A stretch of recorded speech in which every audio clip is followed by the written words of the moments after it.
I can't tell by the position of the stars how near it is to daybreak. Lucius, are you there?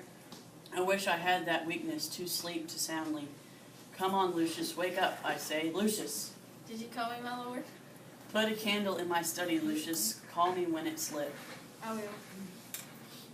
The only way is to kill Caesar. I have no personal reason to strike at him, only the best interest of the people. He wants to be crowned. The question is, how would being king change him?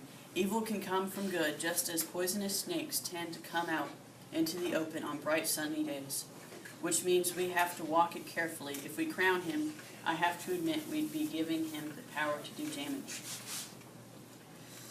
Rulers abuse their power when they separate it from compassion. To be honest, I've never known Caesar to let his emotions to get the better of his reason. But everyone knows that an ambitious young man uses humility to advance himself. But when he reaches the top, he turns his back on his supporters and reaches for the skies while scorning those who helped him get where he is. Caesar might act like that. Therefore, in case he does, we must hold him back. And since our quarrel is with his future behavior, not what he does now, I must frame the argument like this.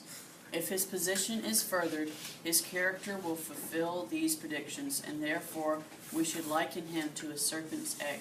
Once it is hatched, it becomes dangerous, like all serpents. Thus we must kill him while he's still in the shell.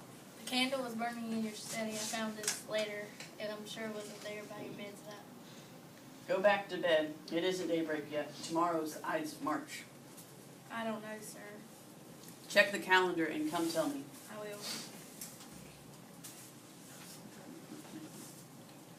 The meteors whizzing in the sky are so bright that I can read by them.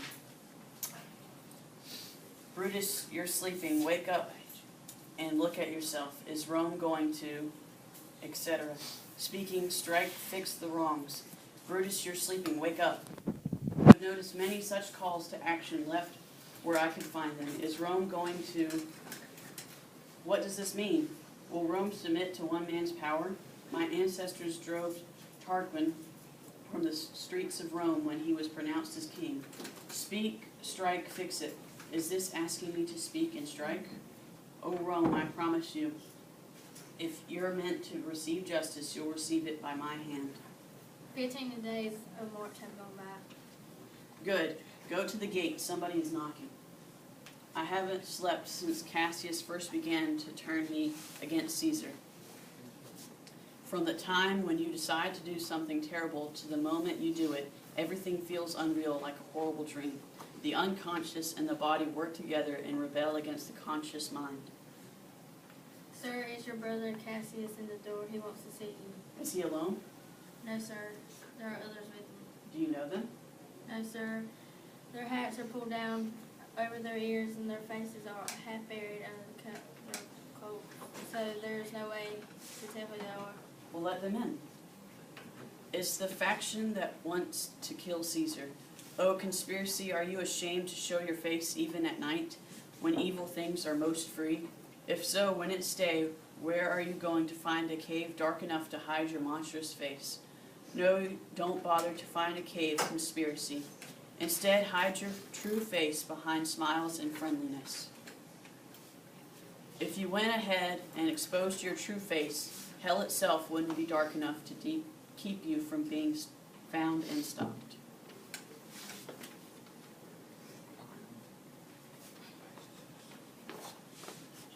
I'm afraid we're intruding too boldly on your sleep time. Good morning, Brutus. Are we bothering you? I was awake, but I've been up all night. Do I know these men who are with you? Yes, every one of them. There isn't one of them who doesn't admire you.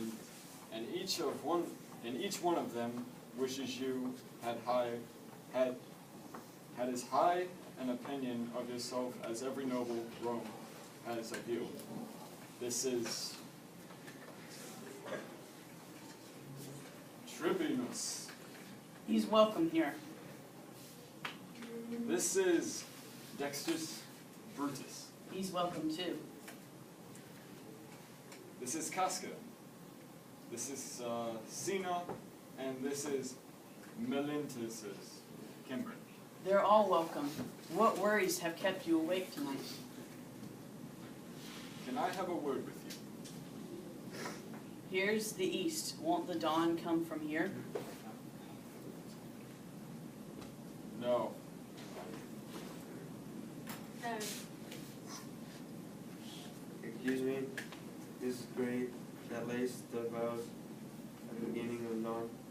You're both wrong. Here's where I point my sword. The sun rises. It's quite near the south, since it's still winter. About 2 months from now, the dawn will break further toward the north, and due east is where the capital stands. Give me your hands, all of you, one by one.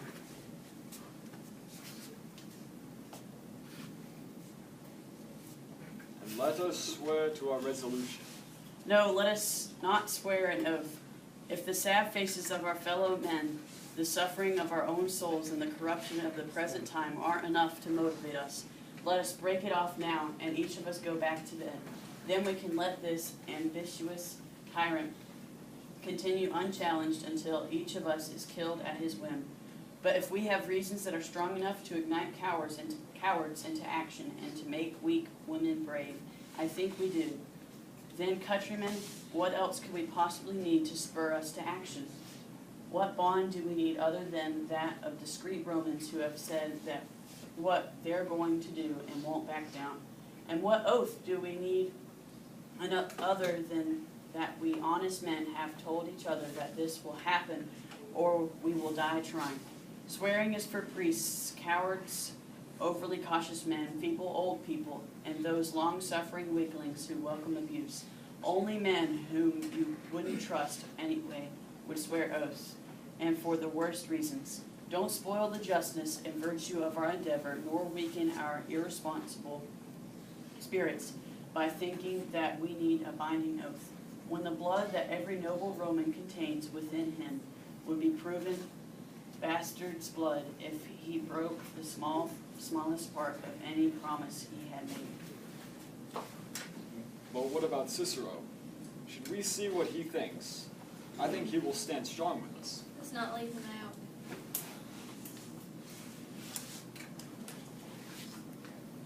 No, by no means. Yes, we should get his support, for his mature presence will make others think well of us and speak out in support of our actions. They'll assume that Cicero, with his sound judgment, ordered the actions. His dignified maturity will distract attention from our youth and wildness. No, don't even mention him. We shouldn't tell him about our plans.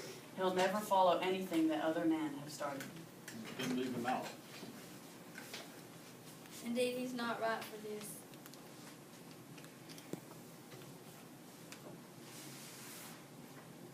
But should we only go after Caesar, no one else? Good point, Decius.